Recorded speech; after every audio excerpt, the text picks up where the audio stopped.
எல்லாருக்கும் வணக்கம். என் சிஸ்டர் வந்து எனக்கு வீட்லயே செஞ்ச ஆவக்காய் பிக்கலும், அப்புறம் இந்த ரெடிமேட் புளியோகரை பவுடரும் குடுத்து அனுப்பிச்சிருந்தாங்க.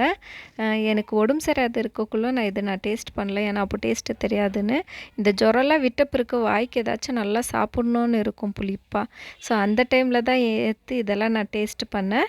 ஸோ அது அப்படியே ஒரு வீடியோ போட்டுடலான்னு சொல்லிட்டு நான் பண்ணேன். இந்த புளியோகரை வந்து பேசிக்காக கொஞ்சம் தாளிப்பு போட்டுட்டு ஃப்ரெஷ்ஷாக சாப்பிட்டு இன்னும் சூப்பராக இருக்கும்.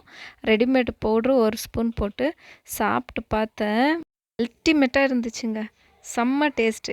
என் சிஸ்டர் இந்த வீடியோ பார்த்தா ரொம்ப சந்தோஷப்படுவான்னு நினைக்கிறேன். செஞ்சு கொடுத்ததுக்கு இது ஒரு சின்ன சர்ப்ரைஸாக இருக்கும்னு நான் நினைக்கிறேன்.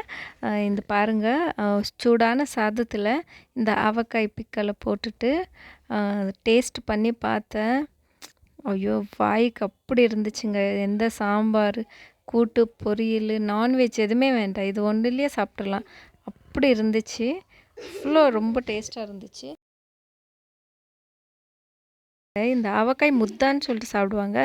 ரைஸில் இந்த ஆவக்காய் போட்டுட்டு அதில் வந்து ஒரு ஸ்பூன் நெய் போட்டுட்டு சாப்பிட்டு பார்த்தேன். ஐயோ! சொல்லவே வேணாம். அவ்வளோ ருசியாக இருந்துச்சுங்க. இது உங்கள் கூட நான் ஷேர் பண்ணியிருக்கேன். இந்த வீடியோ பிடிச்சிருந்தா லைக் பண்ணுங்கள். பாய்.